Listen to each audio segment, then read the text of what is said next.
Hello guys, आज अपन पढ़ेंगे आरक वध के बारे में। तो चलिए स्टार्ट करते हैं। आरक वध का बोटेनिकल नेम है कैसिया फिस्टुला और इसकी फैमिली है फेबेसी। ठीक है, तो जैसे कि अपन ने पिछले वीडियो में बात करी थी कि पर्याय बहुत इंपॉर्टेंट होते हैं जिससे आपको पूरे वृक्ष का स्वरूप याद हो जाता है। तो चलिए बात करते हैं पर्याय की।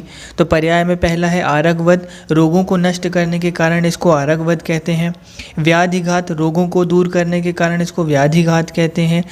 राज वृक्ष, सुंदर वृक्ष, क्योंकि इसका वृक्ष बहुत सुंदर होता है। आप देख सकते होंगे फोटो में, इसका वृक्ष बहुत सुंदर होता है, इसलिए इसको राज वृक्ष कहते हैं। दीर्घ फल इसको इसीलिए कहा जाता है क्योंकि इसकी फली जो रहती है 1 से 2 फुट लंबी रहती है। ठीक है, तो लंबे फल होने के कारण जो रहता है इसको दीर्घ फल कहते हैं। चतुरंगुल इसीलिए कहा जाता है क्योंकि इसके जो फल रहते हैं उसमें जो रहता है पर्व रहते हैं, तो उन पर्वों के बीच का प्रमाण जो रहता है 4 अंगुल होने के कारण इसको चतुरंगुल कहते हैं। उसके बाद कृतमाल इसको इसलिए कहते हैं क्योंकि इसकी पुष्पों की जरूरत है माला बनाई जाती है, क्योंकि ये सुंदर इसके पुष्प लगते हैं तो इसकी पुष्पों की माला बनाई जाती है, इसलिए इसे कृतमाल कहते हैं। और आर्यवत इसे इसलिए कहते हैं क्योंकि ये मलों को निकालने वाला रहता है।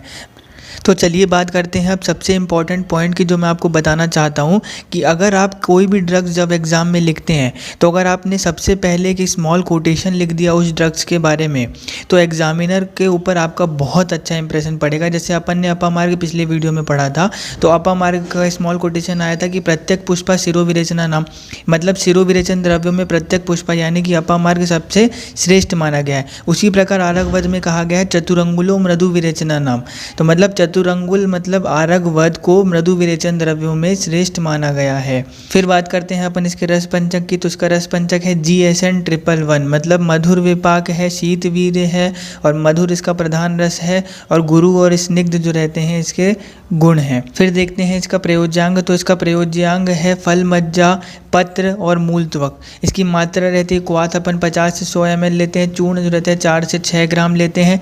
विशिष्ट योग इसके आरक वध आदि तैल है और आरक वध अरिष्ट है। तो जैसे कि अपन ने बात करी कि अगर आपको पर्याय याद है तो आपको स्वरूप अच्छे से पता चल जाएगा। तो सबसे पहले इसका पर्याय देखते हैं, राज वृक्ष मतलब सुंदर वृक्ष। देखिए इस देखने में कितना सुंदर लग रहा है।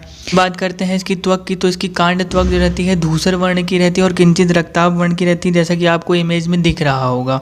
फिर बात करते हैं अपन इसके पत्रों की, तो पत्र जो रहते हैं लगभग 1 फुट लंबा रहता है, लटवाकार आयताकार रहता है और स्पष्ट सिरा युक्त रहता है, मतलब इसका वेनेशन एकदम क्लियर रहता है।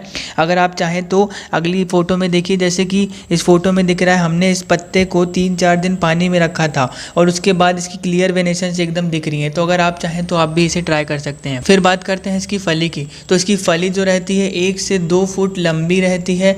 इसका 1 इंच व्यास रहता है, मतलब डायमीटर 1 इंच रहता है और उसके बाद ये कठिन रहती है, नुकीली रहती है, बेलनाकार रहती है और जब कच्ची रहती है तो हरी रहती है और जब पक जाती है तो ये कृष्ण वर्ण की हो जाती है, जैसा कि आप इमेज में देख पा रहे हैं। और इसकी फली में कृष्ण वर्ण का फल मज्जा रहता है जिसमें 20 से 100 तक चपटे धूसर वर्ण के बीज रहते हैं। फिर देखते हैं अपन इसकी पुष्पमंजरी को, तो पुष्पमंजरी पत्ती जितनी लंबी होती है और नीचे की तरफ लटकती रहती है, जिसमें चमकीले पीले रंग के पुष्प रहते हैं, जैसा कि आप इमेज में देख पा रहे होंगे। देन बात करते हैं अपन इसके दोष कर्म और आमयिक प्रयोग की, तो दोष कर्म और आमयिक प्रयोग में बात करते हैं तो ये मधुर रस है और स्निग्ध इसका गुण है। तो स्निग्ध गुण जो रहता है वो वात शामक रहता है और मधुर रस जो रहता है वो भी वात शामक रहता है। तो मधुर रस और स्निग्ध गुण के कारण ये वात का शमन करती है और ये शीत वीर्य के कारण पित्त का शमन करती है। तो वात पित्त शामक है इसका दोष कर्म, तो इसका आमयिक प्रयोग होगा वात पैतिक रोगों में इसका प्रयोग किया जाता है। फिर देखते हैं बाह्य संस्थान में, तो बाह्य संस्थान ये शोथहर है और वेदना स्थापन है, तो इसकी फल, मज्जा और पत्रों का लेप जो है शोथहर और वेदना स्थापन में प्रयोग किया जाता है। देन बात करते हैं अपन नाड़ी संस्थान की, तो ये मधुर रस और स्निग्ध गुण होने के कारण वातहर है, तो वात व्याधियों में ये प्रयुक्त होगा। फिर देखते हैं पाचन, तो पाचन संस्थान इसका सबसे इंपॉर्टेंट है, अपन ने पहले ही देख लिया चतुरंगुलो मृदु विरेचना नाम, मतलब मृदु विरेचन द्रव्यों में सर्वश्रेष्ठ है। उसके बाद ये मधुर रस होने के कारण, मधुर रस की प्रधानता होने के कारण अनुलोमक है और रंजन है, तो ये किस में प्रयोग होगा, अरुचि हो गया, विबंध हो गया और उदावर्त हो गया। उसके बाद मधुर रस होने के कारण ही ये हृदय है और रक्त शोधक है, तो हृदय रोगों और रक्त पित्त में प्रयोग होता है। उसके बाद मधुर स्निग्ध होने के कारण ये कफ निःसारक है, अगर कफ का सिक्रीशन बढ़ा देगा तो ये सूखी खांसी में प्रयोग होता है, शुष्क काश में। उसके बाद मूत्र में देखते हैं तो मधुर रस के प्रधानता के कारण ये मूत्रल है और शीत वीर्य होने के कारण ये मूत्र जनन है, जिससे ये मूत्र कृच्छ और मूत्र मार्ग स्नेहन में प्रयोग होता है। उसके बाद देखते हैं ये त्वचा व संस्थान का। तो शीतवीर्य होने के कारण ये दाह प्रशमन है, तो दाह में इसका प्रयोग किया जाता है। और देन लास्ट में बात करते हैं तापक्रम की।